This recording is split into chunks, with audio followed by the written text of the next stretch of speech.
Friends, ಎಲ್ಲರಿಗೂ ನಮಸ್ಕಾರಗಳು. ಸೈಗೆ ನಿಮ್ಮೆಲ್ಲರಿಗೂ ಸ್ವಾಗತ.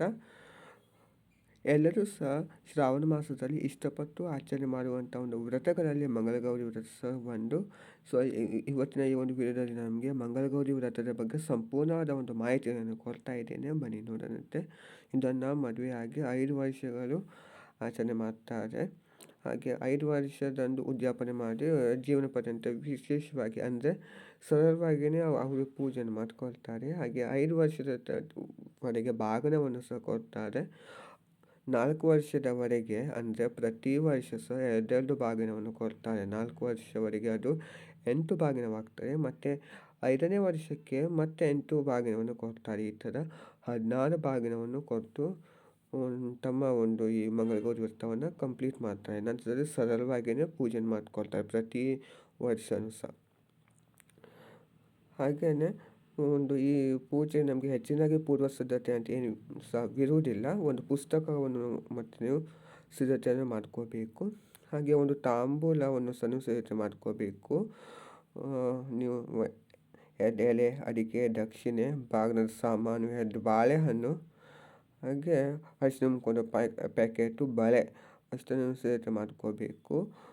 ಹಾಗೆ ಅದಕ್ಕೆ ನೀವು ಸ್ವಲ್ಪ ಕೆಂಪು ಕಡಲೆಕಾಳು, ನೆನೆಸಿರುವಂಥ ಕೆಂಪು ಕಡಲೆಕಾಳನ್ನು ಸಹ ಹಾಕಬೇಕು. ಸೋಮವಾರ ರಾತ್ರಿನೇ ಅದನ್ನು ನೆನೆಸಿಟ್ಟರೆ ಮಂಗಳವಾರ ಬೆಳಗ್ಗೆ ಪೂಜೆಗೆ ಅದನ್ನು ಬಳಸಬಹುದು. ಇದನ್ನು ನಿಮ್ಮ ತಾಯಿಗೆ ಕೊಡಬೇಕು. ಇಲ್ಲವಾದರೆ ನೀವು ದೇವಸ್ಥಾನಕ್ಕೆ ಸಹ ಕೊಡಬಹುದು, ಅದು ಸಹ ಒಳ್ಳೆಯದೇ. ಆದರೆ ಮತ್ತೆ ಬೇರೆ ಯಾರಿಗೂ ಸಹ ಇದನ್ನು ಕೊಡಲು ಬರುವುದಿಲ್ಲ. ಬೇರೆಯವರಿಗೆ ನೀವು ಬರೀ ತಾಂಬೂಲವನ್ನು ಕೊಡ್ಬೋದು. ಆದರೆ ಗೌರಿ ದೇವಿಗೆ ಇಟ್ಟಿರುವಂಥದ್ದು ಏನು ಮಾಡಬೇಕಂತ ತಿಳಿಸ್ಕೊಟ್ಟಿದ್ದೇನೆ. ಬನ್ನಿ ಪೂಜಾ ವಿಧಾನ ನೋಡೋದಂತೆ. ಮನೆ ಮೇಲೆ ವಸ್ತ್ರವನ್ನು ಹಾಕಿಕೊಂಡು ಅದ್ರ ಮೇಲೆ ಪೀಠವನ್ನು ಇಟ್ಟಿದ್ದೇನೆ. ಮತ್ತೊಂದು ವಸ್ತ್ರವನ್ನು ಹಾಕಿಕೊಂಡು ಶಿವನ ಫೋಟೋವನ್ನು ಇಟ್ಟಿದ್ದೇನೆ. ಹೂಗಳಿಂದ ಅಲಂಕಾರ ಮಾಡ್ಕೊಂಡಿದ್ದೇನೆ. ಹಾಗೆ ಬಾಳೆಕೊಂಡು ಮಾವಿನ ಸೊಪ್ಪನ್ನು ಸಹ ಇಡಬೇಕು. ನಾನು ಮಾವಿನ ಸೊಪ್ಪನ್ನು ಸಹ ಇಟ್ಟಿದ್ದೇನೆ. ಹಾಗೆ 2 ದೀಪವನ್ನು ಸಹ ಹಚ್ಚಿದ್ದೇನೆ. ಮತ್ತು ಒಂದು ಬಾಳೆ ಎಲೆ ಮೇಲೆ ನೀವು ದೊಡ್ಡದಾಗಿರುವಂಥ ಹಿತ್ತಾಳೆ, ತಾಮ್ರ, ಬೆಳ್ಳಿ ತಟ್ಟೆ ಸಹ ನೀವು ಬಳಸಬಹುದು.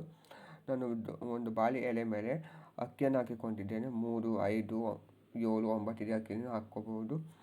ಅದ್ರ ಮೇಲೆ ಅರಿಶಿನದಿಂದ ನೀವು ಹಸ್ತದ ಪದ್ಮ ಒಂದು ರಂಗೋಲಿಯನ್ನು ಬರಿಬೇಕು. ಅದ್ರ ಮೇಲೆ 2 ಎಲೆ ಮೇಲೆ 5 ಕರಿಬೇವಾಗಿ ಶ್ರೀಗಂಧ, ಅರಿಶಿನ ಕುಂಕುಮವನ್ನು ಹಚ್ಚಿ ಅಕ್ಷತೆಯನ್ನು ಹಾಕಿ ಒಂದು ಕಳಸದ ಬಲಭಾಗದಲ್ಲಿ ನೀವು ಪರಿಶುದ್ಧವಾದ ನೀರನ್ನು ತುಂಬಿಸಿ ಅರಿಶಿನ, ಕುಂಕುಮ, ಫಾಲಿಪ್ಸ್ ಅಥವಾ ಬೆಳ್ಳಿಯ ಒಂದು ನಾಣ್ಯ, ಗೋಮೂತ್ರ, ಗಂಗಾಜಲ, ಹಾಗೆ ಕೊನೆಯದಾಗಿ ಹೂ ಮತ್ತು ಅಕ್ಷತೆಯನ್ನು ಸಂಕಲ್ಪ ಮಾಡಿಕೊಂಡು ಒಂದು ಅದರೊಳಗೆ ಹಾಕಬೇಕು. ಹಾಗೆ ಕಳಶಕ್ಕೆ ಕಂಕಣವನ್ನು ಸಹ ಕಟ್ಟಬೇಕು. 2 ಎಲೆಗೆ ಒಂದು ಹೂವನ್ನು ಹಾಕಿ ಒಂದು ಗಂಟನ್ನು ಹಾಕಿ ಅದನ್ನು ಕಳಶಕ್ಕೆ ಕಟ್ಟಬೇಕು. ಮತ್ತು 5 ವಿಳೆದೆ ಚೆನ್ನಾಗಿರುವಂಥ ಒಂದು 5 ವಿಳೆದೆಲೆ, ಹಾಗೆ ಒಂದು ಚೆನ್ನಾಗಿರುವಂಥ ಒಂದು ಕಾಯಿಗೆ ಶ್ರೀಗಂಧ, ಅರಿಶಿನ ಕುಂಕುಮವನ್ನು ಹಚ್ಚಿ ನೀವು ಕಳಶಕ್ಕೆ ಇಡಬೇಕು.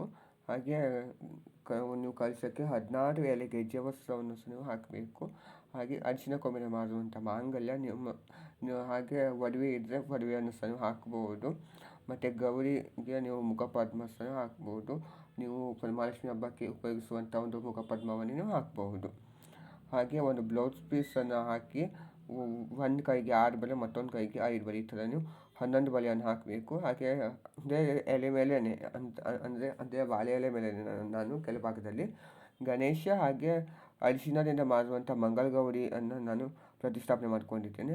ಗೆಜ್ಜೆ ವಸ್ತ್ರವನ್ನು ಸಹ ಹಾಕಿದ್ದೇನೆ. ಹೂಗಳಿಂದ ಅಲಂಕಾರ ಮಾಡ್ಕೊಂಡಿದ್ದೇನೆ. ಹಾಗೆ ಕಳಶಕ್ಕೆ ಸಹ ಹೂಗಳಿಂದ ಅಲಂಕಾರ ಮಾಡ್ಕೊಂಡಿದ್ದೇನೆ. ಹಾಗೆ ಮಂಗಳಗೌರಿಗೆ ನೀವು ಬಾಗಿನವಂತ ಸಹ ಇಡಬೇಕು. ನಾನು ಕಳಶದಲ್ಲೇ ಪಕ್ಕದಲ್ಲೇ ಇಟ್ಟಿದ್ದೇನೆ. ಇಲ್ಲವಾದಲ್ಲಿ ನೀವು ಮತ್ತೊಂದು ಪ್ಲೇಟ್ ಮೇಲೆ ಅಕ್ಕಿಯನ್ನು ಹಾಕಿಕೊಂಡು 16 ಜೊತೆ ವಿಳೆದಲ್ಲಿ 16 ಜೊತೆ ಅಡಿಕೆ, ಹಾಗೆ ದಕ್ಷಿಣೆ ಬಾಳೆಹಣ್ಣು, 1 ಅಚ್ಚು ಬೆಲ್ಲ, ಅರ್ಧ ಗೆಜ್ಜು ಕೊಬ್ಬರಿ ಹೋಳು, ಹಾಗೆ ಒಂದು ನೆನೆಸುವಂಥ ಕಡಲೆಕಾಳು, ಬಾಗಿನದ ಸಾಮಾನು, ಬಳೆ ಅಷ್ಟನ್ನು ಇಡಬೇಕು. ಹಾಗೆ ಪ್ರಸಾದಕ್ಕೆ ಅನ್ನೋದಾದರೆ ನಾನು ಕಿಚಡಿಯನ್ನು ಮಾಡ್ಕೊಂಡಿದ್ದೇನೆ. ನೀವು ಒಂದು 4 ವಾರ 4 ಜೊತೆ ಪ್ರಸಾದವನ್ನು ಮಾಡ್ಕೋಬಹುದು. ಹಾಗೆ ಕೊನೆಯ ವಾರ ಅಂದರೆ 4ನೇ ವಾರದಂದು ನೀವು ಸ್ವಲ್ಪ ವಿಶೇಷವಾಗಿ ಪ್ರಸಾದ ಮಾಡ್ಕೊಂಡು ಒಂದು ಪೂಜೆ ಮಾಡ್ಕೋಬಹುದು. ಹಾಗೆ ಕೆಂಪಾರತಿಯನ್ನು ಸಹ ನೀವು ಸಿದ್ಧತೆ ಮಾಡಿ ಇಟ್ಕೊಳ್ಳಿ. ರಾತ್ರಿ ನಾವು ದೃಷ್ಟಿಯನ್ನು ತೆಗಿಬೇಕು ಅಮ್ಮನವರಿಗೆ. ಹಾಗೆ ಒಂದು 5 ರೀತಿಯ ಹಣ್ಣುಗಳು ಇಲ್ಲವಾದರೆ ಎಷ್ಟಾಗ್ತದೋ ಸಾಧ್ಯವಾಗ್ತದೋ ಅಷ್ಟು ರೀತಿಯ ಒಂದು ಹಣ್ಣುಗಳು, ಹಾಗೆ ಒಂದು ತೆಂಗಿನಕಾಯಿಯನ್ನು ಸಂಕಲ್ಪ ಮಾಡಿಕೊಂಡು ಪಕ್ಕದಲ್ಲೇ ಇಟ್ಟಿರಿ. ಹಾಗೆ ಅದು ತಾಂಬೂಲವನ್ನು ಸಹ ಸಿದ್ಧತೆ ಮಾಡಿಕೊಂಡು ಇಟ್ಟಿದ್ದೇನೆ. ಇದನ್ನು ನಿಮ್ಮ ತಾಯಿಗೆ ಕೊಡಬೇಕು. ಹಾಗೆ 16 ತಂಬಿಟ್ಟಿನ ಆರತಿ.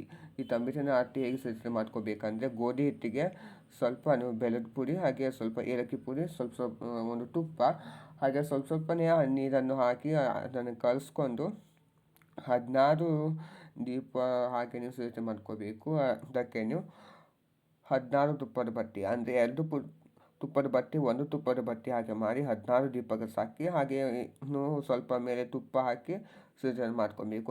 ಹಾಗೆ ಅಡುಗೆ ಮಾಡುವಂಥ ಒಂದು ಸೌಟು, ಹಾಗೆ ಒಂದು ವಿಳೆದೆಲೆ, ಅದು ಯಾಕೆ ಅಂತ ತಿಳಿಸ್ಕೊಡ್ತೀನಿ ಮುಂದೆ. ಇಷ್ಟ ನೀವು ಸಿದ್ಧತೆ ಮಾಡಿಟ್ಕೊಳ್ಳಿ. ನಂತರದಲ್ಲಿ ಊದಿನ ಕಡ್ಡಿಯನ್ನು ಬೆಳಗ್ಗೆ ಸಾಂಬ್ರಾಣಿ ಧೂಪವನ್ನು ಹಾಕಿ ಮೊದಲು ನಾವು ಕಥೆಯನ್ನು ಓದ್ಕೋಬೇಕು. ಮಂಗಳಗೌರಿ ಕಥೆ ನಾವು ಅರ್ಥ ಮಾಡಿಕೊಂಡು ಓದಬೇಕು. ಹಾಗೆ ನಂತರದಲ್ಲಿ ಆ ದೀಪವನ್ನು ಹಚ್ಕೊಂಡು ಗೌರಿ ದೇವಿ ಆರತಿಯನ್ನು ಮಾಡಿ ನಂತರದಲ್ಲಿ ಕಾಡಿಗೆಯನ್ನು ನಾವು ಶೇಖರಣೆ ಮಾಡಬೇಕು. ಕೆಲವರು ಮೊದಲು ದೀಪವನ್ನು ಹಚ್ಚಿ ಕಾಡಿಗೆಯನ್ನು ಶೇಖರಣೆ ಮಾಡಿ ನಂತರದಲ್ಲಿ ಕಥೆಯನ್ನು ಓದ್ಕೊಳ್ತಾರೆ. ಹಾಗೆ ಕೆಲವರು ಕಥೆಯನ್ನು ಓದ್ತಾ ಕಾಡಿಗೆಯನ್ನು ಶೇಖರಣೆ ಮಾಡ್ತಾರೆ. ಆದರೆ ನಾನು ಹೇಳೋದು ಏನಪ್ಪ ಅನ್ನೋದಾದರೆ, ಮೊದಲು ಅರ್ಥ ಮಾಡಿಕೊಂಡು ಕಥೆಯನ್ನು ಓದಿ. ಸ್ವಲ್ಪ ದೊಡ್ಡದೆ ಕಥೆ, ಆದರೂ ಸಹ ಅರ್ಥ ಮಾಡಿಕೊಂಡು ನೀವು ಕಥೆಯನ್ನು ಓದಬೇಕು. ನಂತರದಲ್ಲಿ ಈ ದೀಪವನ್ನು ಹಚ್ಚಿ ಗೌರಿಗೆ ಆರತಿಯನ್ನು ಮಾಡಿಕೊಂಡು ನಂತರದಲ್ಲಿ ಕಾಡಿಗೆಯನ್ನು ಶೇಖರಣೆ ಮಾಡಬೇಕು. ಕಾಡಿಗೆ ಶೇಖರಣೆ ಹೇಗೆ ಮಾಡಬೇಕಂತೆ, ಆ ಸೌತನ್ನು ದೀಪದ ಮೇಲೆ ಒಂದು 10 ನಿಮಿಷದ ಕಾಲ ಹಿಡಿಯಿರಿ, ಕಪ್ಪು ಬರ್ತದೆ. ಅದೇ ಕಪ್ಪಿಗೆ ಸ್ವಲ್ಪ ನೀವು ತುಪ್ಪವನ್ನು ಸವರಿ ಆ ವಿಳೆದೆಲೆಗೆ ತೆಗೆದಿಟ್ಕೊಳ್ಳಿ. ಅದು ಏನು ಮಾಡಬೇಕಂತ ನಂತರದಲ್ಲಿ ತಿಳಿಸ್ಕೊಡ್ತೀನಿ. ಇಷ್ಟೆಲ್ಲ ನೀವು ಮಾಡಿದ ನಂತರ ಕಾಯಿನ ಒಡೆದು ನೀವು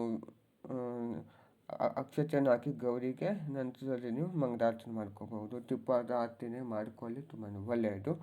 ಮಂಗಳಾರತಿ ಆಗಿದ ನಂತರ ಏನು ನೀವು ಕಾಡಿಗೆ ನೀವು ತೆಗೆದುಕೊಂಡಿರ್ತೀರಲ್ವ ಒಂದು ವಿಳೆದೆಲೆಗೆ, ಆ ಕಾಡಿಗೆನ ಸ್ವಲ್ಪ ಮಟ್ಟಿಗೆ ನೀವು ಗೌರಿಯ ಒಂದು ಕಣ್ಣಿನ ರೆಪ್ಪೆಗಳಿಗೆ ಹಚ್ಚಬೇಕು. ನಾವೇನು ಮುಖಪದ್ಮ ಇಟ್ಟಿರ್ತೀವಲ್ವ ಅದೇ ಮುಖಪದ್ಮಕ್ಕೆ ಸ್ವಲ್ಪನೇ ನಾವು ಹಚ್ಚಬೇಕು, ತುಂಬ ಅಲ್ಲ, ಸ್ವಲ್ಪ ಹಚ್ಚಿ ತೀರ್ಥವನ್ನು ಪ್ರೋಕ್ಷಣೆ ಮಾಡಿ, ನಾವು ಏನು ಪ್ರಸಾದ ಎಲ್ಲ ಇಟ್ಟಿರ್ತೀವೋ ತೀರ್ಥವನ್ನು ಪ್ರೋಕ್ಷಣೆ ಮಾಡಿ ಅಕ್ಷತೆಯನ್ನು ಹಾಕಿ ಪೂಜೆಯನ್ನು ಸಮಾಪ್ತಿ ಮಾಡ್ಕೊಳ್ಳಿ. ಇಷ್ಟೇ ಬೆಳಿಗ್ಗೆ ಪೂಜೆ ಮಾಡಬೇಕಾಗಿರುವಂಥ ಬ್ರಾಹ್ಮಿ ಮುಹೂರ್ತದಲ್ಲಿ ಸಹ ಮಾಡ್ಕೋಬಹುದು. ಇಲ್ಲವಾದಲ್ಲಿ ಒಂದು 9 ಗಂಟೆ ಮುಂಚೆ ನೀವು ಮಾಡಿಕೊಂಡ್ರೆ ತುಂಬ ಒಳ್ಳೆಯದು. ಇಷ್ಟೆಲ್ಲ ನೀವು ಪೂಜೆಯನ್ನು ಮಾಡಿಕೊಳ್ಳಿ. ಹಾಗೆ ರಾತ್ರಿ ಸಾಯಂಕಾಲ ಸ್ವಲ್ಪ ನೀವು ದೇವರ ಪುಸ್ತಕವನ್ನು ಓದಿಕೊಂಡು ರಾತ್ರಿ ಸಮಯದಲ್ಲಿ ಮೊದಲಿಗೆ ನಿಮ್ಮ ತಾಯಿಗೆ ಆ ತಾಂಬೂಲವನ್ನು ಕೊಟ್ಟು ನಂತರದಲ್ಲಿ ಎಷ್ಟು ಜನರಿಗೆ ಕುಂಕುಮವನ್ನು ಕೊಡ್ತೀರೋ ಅಷ್ಟು ಜನರಿಗೆ ಸಹ ಕುಂಕುಮ ಅಥವಾ ಬಾಗಿನವನ್ನು ಕೊಟ್ಟು ನಂತರದಲ್ಲಿ ನೀವು ಕೆಂಪಾರತಿಯನ್ನು ಮಾಡ್ಕೋಬೇಕು. ಕೆಂಪಾರತಿ ಮಾಡುವ ಮುನ್ನ ದೀಪಾರಾಧನೆಯನ್ನು ಸಹ ಮಾಡಿಕೊಂಡು ಸ್ವಲ್ಪ ಅಕ್ಷತೆ ಹಾಗೆ ಹೂವನ್ನು ಗೌರಿ ದೇವಿಗೆ ನೀವು ಹಾಕಬೇಕು. ನನ್ನಿಂದ ಈ ಪೂಜೆ ಮಾಡುವಲ್ಲಿ ಅಂದರೆ 4 ವಾರದ ಪೂಜೆಯಲ್ಲಿ ಏನಾದರೂ ಸಹ ತಪ್ಪಾಗಿದ್ದರೆ ಸಂಸ್ಥೆ ತಾಯಿ ನಮ್ಮ ಕುಟುಂಬಕ್ಕೆ ಒಳ್ಳೇದು ಮಾಡು ಅಂತ ನೀವು ಗೌರಮ್ಮಕ್ಕೆ ನೀವು ಕೇಳಿಕೊಂಡು ಹೂ ಮತ್ತು ಅಕ್ಷತೆಯನ್ನು ಪಾದದ ಬಳಿಗೆ ಹಾಕಿ ನಂತರದಲ್ಲಿ ಕೆಂಪಾರತಿಯನ್ನು ಮಾಡಿಕೊಂಡು ಆ ಕೆಂಪಿನ ಒಂದು ದೃಷ್ಟಿಯನ್ನು ಒಂದು ಹಣೆಗೆ ಅದನ್ನು ಇಟ್ಟು ನೀವು ಕಲಸವನ್ನು ಕದಲಿಸಬೇಕು. 3 ಸಲ ಎತ್ತಿಲಿಸಿ ಮಾಡಿದರೆ ಕಲಸ ಕಲ್ಲಂಗೆ ಆಗ್ತದೆ. ನಂತರದಲ್ಲಿ ಹಾಗೇನೆ ಇಡಿ, ಮತ್ತೇನು ಸಹ ನೀವು ತೆಗೆಯಲು ಹೋಗಬೇಡಿ. ಮತ್ತೆ ನೀವು ಬುಧವಾರ ಅದೆಲ್ಲದನ್ನು ಸಹ ತೆಗೆದು ಗೆಜ್ಜೆ ವಸ್ತ್ರ, ಹೂವು ಎಲ್ಲದನ್ನು ಸಹ ಯಾರು ತುಳಿಯದೇ ಇರುವಂಥ ಜಾಗಗಳಿಗೆ ಅದನ್ನು ನೀವು ಹಾಕಬೇಕು. ಹಾಗೆ ಆ ಕಾಯಿಯನ್ನು ನೀವು ಪ್ರತಿ ವಾರ ಅದೇ ಕಾಯಿಯನ್ನು ಇಟ್ಟು ನೀವು ಪೂಜೆಯನ್ನು ಮಾಡ್ಕೋಬಹುದು. ಇಲ್ಲವಾದಲ್ಲಿ 4 ವಾರ ಸಹ 4 ಕಾಯಿಯನ್ನು ಇಡಬಹುದು. ಆ ಕಾಯಿಯನ್ನು ನೀವು ಸ್ವೀಟೇ ಮಾಡಬೇಕು, ಮತ್ತು ಏನನ್ನು ಸಹ ಮಾಡಲು ಬರುವುದಿಲ್ಲ. ಅದನ್ನು ಸಹ ತಿಳಿಸ್ಕೊಡ್ತಾ ಇದ್ದೇನೆ. ಹಾಗೆ ಕಲಸದ ನೀರನ್ನು ನೀವು ನಿಮ್ಮ ಮನೆಯಲ್ಲಿ ಇರುವಂಥ ಒಂದು ತುಳಸಿ ಗಿಡಕ್ಕೆ ಹಾಕಬೇಡಿ ಮತ್ತು ಚೆಲ್ಲಬೇಡಿ ಎಲ್ಲರೂ ಸಹ. ಹಾಗೆ ಅದು ದೀಪದ ಒಂದು ಏನು ತಂಬಿಟ್ಟಿನ ಆರತಿ ಮಾಡಿರ್ತೀವೋ ಆ ದೀಪವನ್ನು ಯಾರಿಗೆ ನೀವು ಕುಂಕುಮ ಕೊಟ್ಟಿದ್ರೆ ನಿಮ್ಮ ತಾಯಿಗೆ ಸಹ ನೀವು ಅದನ್ನು ಒಂದು ಕೊಡಬಹುದು. ಅದು ಒಳ್ಳೆಯದೇನೆ. ಹಾಗೆ ಮಿಕ್ಕಿರುವಂಥದ್ದು ನೀವು ಹಸುವಿಗೆ ಕೊಡ್ಬೋದು. ಹಾಗೆ ನೀವು ಸಹ ಪ್ರಸಾದ ರೂಪವಾಗಿ ಒಂದು ಸೇವನೆ ಮಾಡ್ಬೋದು, ತೊಂದರೆ ಏನಿಲ್ಲ. ಅದಕ್ಕೆ ನಾವು ತುಪ್ಪವನ್ನು ಹಾಕಿರ್ತೀವಿ, ಎಣ್ಣೆಯನ್ನು ಹಾಕಲು ಬರುವುದಿಲ್ಲ, ತುಪ್ಪವನ್ನು ಹಾಕಿ ನಾವು ದೀಪಾವಳಿ ಮಾಡಬೇಕು. ಹಸುವಿಗೆ ಕೊಡಿ, ಇಲ್ಲವಾದರೆ ಯಾರು ತುರಿಯಲೇ ಇರುವಂಥ ಜಾಗಗಳಿಗೆ ಅದನ್ನು ಹಾಕ್ಬೋದು. ಈ ಥರ ನೀವು ಮಂಗಳಗೌರಿಯ ಒಂದು ವ್ರತ ಆಚರಣೆ ಮಾಡಬೇಕಾಗಿರುವಂಥದ್ದು. ಎಲ್ಲರೂ ಸಹ ಆಚರಣೆ ಮಾಡಿ, ಯಾಕೆಂದರೆ ಇದು ನಮಗೆ ವರ್ಷಕ್ಕೆ ಒಂದೇ ಸಲ ಶ್ರಾವಣ ಮಾಸದಲ್ಲಿ ನಮಗೆ ಬರುವಂಥದ್ದು 4 ವಾರಗಳು ಸಿಕ್ಕಿದೆ. ಎಷ್ಟಾಗ್ತದೋ ಅಷ್ಟು ಆಚರಣೆ ಮಾಡಿ ತುಂಬ ಒಳ್ಳೆಯದು. ನೋಡೋಣ ಫ್ರೆಂಡ್ಸ್, ಇವತ್ತಿನ ಈ ಒಂದು ವಿಡಿಯೋದಲ್ಲಿ ನಾನು ನಿಮಗೆ ಮಂಗಳಗೌರಿ ವ್ರತದ ಬಗ್ಗೆ ಸಂಪೂರ್ಣವಾದ ಒಂದು ಮಾಹಿತಿಯನ್ನು ಕೊಟ್ಟಿದ್ದೇನೆ. ಎಲ್ಲರಿಗೂ ಸಹ ಇಷ್ಟವಾಗಿದೆ ಅಂತ ನಾನು ಭಾವಿಸಿದ್ದೀನಿ. ಇಷ್ಟವಾದ ಲೈಕ್ ಮಾಡಿ, ಶೇರ್ ಮಾಡಿ, ಕಮೆಂಟ್ ಮಾಡಿ, ಹಾಗೆ ಸಬ್ಸ್ಕ್ರೈಬ್ ಮಾಡ್ಕೊಳ್ಳಿ. Thank you.